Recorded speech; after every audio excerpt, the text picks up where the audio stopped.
Hai Nakama Squad, kembali lagi bersama Nakama Aquatics. Kemarin aku sempat nonton film dokumenter tentang singa. Dalam film tersebut ada sebuah spesies yang menarik perhatianku. Sebuah hewan yang diciptakan oleh gabungan singa dan harimau bernama liger atau lion plus tiger. Hewan ini ukurannya gede banget, jauh lebih besar singa dan harimau aslinya. Karena konsepnya keren banget, aku sempat mikir apakah hal kayak gini bisa juga dilakuin di China, karena dunia ikan hias selalu pengen melihat sesuatu yang baru dari sebuah jenis ikan. Hal ini udah lumrah dipraktekin kepada ikan kayak cupang, gapi, dan manfish.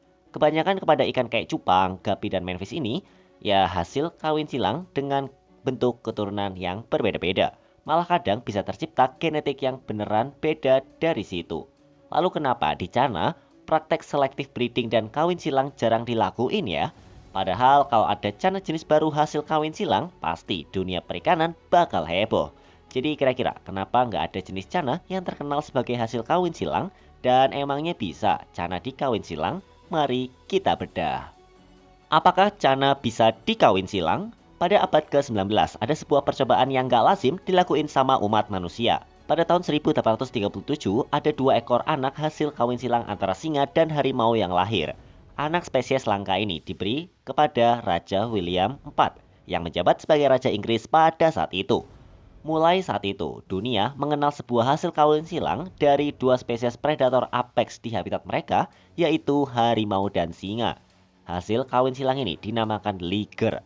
Liger menjadi sebuah sensasi bagi ilmu pengetahuan dan konservasi, karena siapa yang menyangka hewan kayak singa dan harimau yang tinggalnya terpisah jarak yang jauh, bisa kawin dan punya keturunan campuran. Fakta ini membuat aku sendiri tertarik buat membahas hubungannya dengan cana, jenis ikan predator yang sedang naik daun di pasar ikan hias lokal saat ini. Selama beberapa tahun terakhir, cana atau sering dikenal sebagai ikan gabus naik kelas dari biasanya dianggap ikan konsumsi menjadi ikan hias.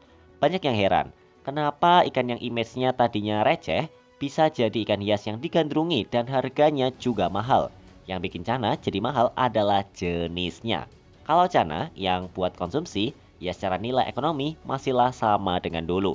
Tapi pasar jadi mengenal kalau cana atau ikan gabus jenisnya nggak cuma satu, ternyata ada banyak. Jenis cana dengan bentuk menarik inilah yang menjadi faktor utama menanjaknya harga ikan gabus di pasar ikan hias, serta membuat mereka berubah image. Karena jenisnya banyak, otomatis banyak penghobi yang bertanya-tanya, kenapa upaya hybrid atau kawin silang kok nggak diperlakuin ke cana? Sebelum itu mari pahami dulu kenapa makhluk hidup bisa kawin dengan makhluk hidup lainnya walau berbeda jenis. Semua makhluk hidup punya genom. Dikutip dari artikel yang dirilis oleh sehatku.com, pengertian genom adalah satu set DNA komplit dari suatu organisme, nggak termasuk di dalamnya. Genom mengandung semua informasi yang diperlukan untuk membentuk dan menjalankan fungsi organisme. Dari genom itu, kamu bisa menemukan berbagai informasi soal makhluk hidup yang menjadi pemiliknya. Sedangkan dikutip dari Zenis.net, pengertian kawin silang adalah suatu kegiatan yang bertujuan untuk meningkatkan populasi secara genetik ke arah tertentu. Jadi ada tujuan tertentu untuk menghasilkan keturunan sesuai dengan harapan. Dalam ilmu pemulihan ternak, dikenal 2 macam teknik persilangan, yaitu persilangan antar individu yang berkerabat atau inbreeding dan persilangan antar individu yang tidak berkerabat atau outbreeding. Kalau inbreeding sih udah biasa ya. Seringnya persilangan ini terjadi pada peternakan tradisional dan industri pembibitan. Bahasa simpelnya sih pernikahan antar saudara. Untuk bisa melancarkan upaya ini, jenis makhluk hidup yang mau dikawin silang harus punya genom yang sama. Walau hal itu juga nggak bisa menjamin kalau keturunan bisa lahir. Contoh, dalam dunia ikan, ada upaya perkawinan silang antara koi dan ikan komet. Menurut Ujang, figur yang sukses mengawin silangkan ikan koi dan komet dan juga menjabat sebagai kepala Laboratorium Kolam Percobaan dan Laboratorium Basah di Universitas Padjadjaran Bandung. Ikan hibrida bisa dihasilkan asal berada di genus yang sama atau bisa juga berada di famili yang sama. Makanya ikan komet dan koi yang notabene-nya sama-sama datang dari keluarga Cyprinidae bisa dihybrid. Kembali ke cana. Berdasarkan data scientific classification-nya, semua cana punya data yang sama, mau itu Auranti, Stewarti, Bleheri, Andrao, Limbata, Marulides, sampai Barca. Semua lahir dari genus cana dan famili Canidae. Jadi untuk mengawin silangkan mereka, Secara teori ya bisa dilakukan, karena mereka semua lahir dari genus dan famili yang sama. Tapi di lapangan, semua kan gak seindah teori, karena pasti banyak halangannya. Salah satunya adalah masalah ukuran. Cana terbagi menjadi dua, ada cana dengan ukuran sedang dan cana kerdil atau dwarf. Cana berukuran besar seperti Marulius, Micropeltes, dan Marulioides pasti bakalan sulit kawin dengan yang kecil. Yang ada dwarf cananya malah dilahap sama si Maru atau tomannya. Kedua adalah dari segi teritorialnya. Mengawinkan seekor cana emang ribet karena ikan ini emang suka gelut. Dari sesama jenisnya aja mereka suka berantem. Apalagi kalau bentuk dan warnanya berbeda. Warna menjadi sesuatu yang vital buat ikan untuk membedakan kaumnya. Jadi mungkin mereka bakal ngelihat seekor ikan lain yang warna dan bentuknya beda bukan sebagai pasangan, melainkan sebagai musuh. Jadi lumrah banget buat seekor ikan bukannya kawin malah berantem sama si calon pasangannya. Hal ini yang menjadikan mengawin silangkan cana walau sebagai ide mungkin bukan brilian, namun prakteknya bisa membawa kerugian. Faktor lainnya adalah perbedaan kondisi antara di dalam tank dan di habitatnya. Seekor cana butuh suhu air tertentu untuk sama-sama melancarkan kebutuhan berkembang biaknya. Maka dari itu, jenis cana kayak cana stewarti butuh air yang bersuhu sejuk untuk berkembang biak. Makanya, banyak breeder harus tinggal di daerah yang sejuk atau memakai chiller untuk membuat ikannya kawin dan telurnya bisa sehat sampai menetas jadi bayi ikan.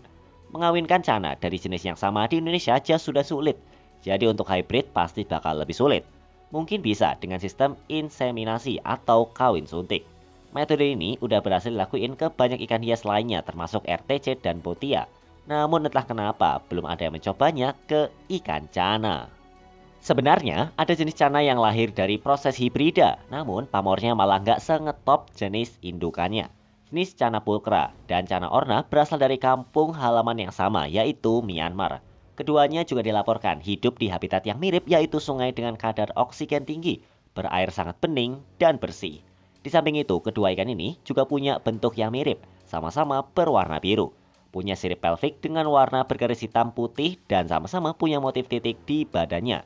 Kalau dilihat sekilas, kedua ikan ini emang kayak ikan yang sama. Maka dari itu, sekitar 2 tahunan lalu ada jenis hibridnya yang muncul ke pasaran dengan nama Cana Orca. Cana Orca lahir dari induk Cana pulkra dan Cana orna. Dari segi tampilan, biasanya Cana Orca mewariskan ciri kedua indukannya. Mereka sama-sama berwarna biru, namun perbedaannya bisa dari tubuh. Cana orna tipinis punya tubuh yang bentuknya panjang, berbeda dengan Cana pulkra yang sedikit gempal. Ciri lainnya adalah dari motif titik di badannya. Cana Orca juga mewarisi ciri ini dari induknya. Motif titik hitam ini biasanya hadir di seluruh tubuh ikan, namun nggak sebanyak Cana orna aslinya. Ikan cana lain yang lahir dari silangan sejenis yang sama adalah Cana asiatica RSWS yang lahir dari indukan Cana asiatica red strip atau red spot dan Cana asiatica white strip. Perbedaan warna ini diperkirakan terjadi karena habitat mereka, karena Cana asiatica bisa ditemukan di Tiongkok dan Vietnam. Mungkin ciri ini dihasilkan karena keadaan habitatnya yang berbeda, jadi pengaruh terhadap warna ikan. Sesuatu yang juga ditemui di Cana Marulioides. Walau sama-sama berjenis Marulioides, namun varian dengan warna kuning dan merah dijual sebagai dua jenis yang berbeda. Dari perkawinan antara Cana asiatica red spot atau red strip dengan asiatica white spot inilah lahir varian bernama RSWS. Singkatan dari red spot atau strip dan white spot. Cana jenis ini punya ciri gabungan kayak indukannya, di mana mereka punya warna hitam dan merah di badannya. Jadi memang ada jenis cana yang hasil dari perkawinan gabungan, namun pamor mereka masih kalah dengan jenis originalnya. Karena itu, sampai sekarang Cana asiatica RSWS dan Cana orca namanya belum sengetop jenis indukannya. Nah, kalau Cana orca, nama ikan ini malah udah nggak terlalu terdengar lagi. Atau sekarang di pasaran sebagai Cana orna, ya nggak ada yang tahu juga. Kesimpulan. Jadi kesimpulannya, karena semua jenis cana datang dari genus dan famili yang sama, secara teori mereka memang bisa dikawin silang. Namun, berhasil atau enggak itu urusan takdir. Karena banyak faktor lain yang mempengaruhi mulai dari kondisi alam sampai dari temperamen antar pasangannya. Yang jelas, kalau kamu mau nyoba, coba aja ngawinin Cana Andrau dan Bleheri. Keduanya kan ukurannya sama dan warnanya juga mirip tuh.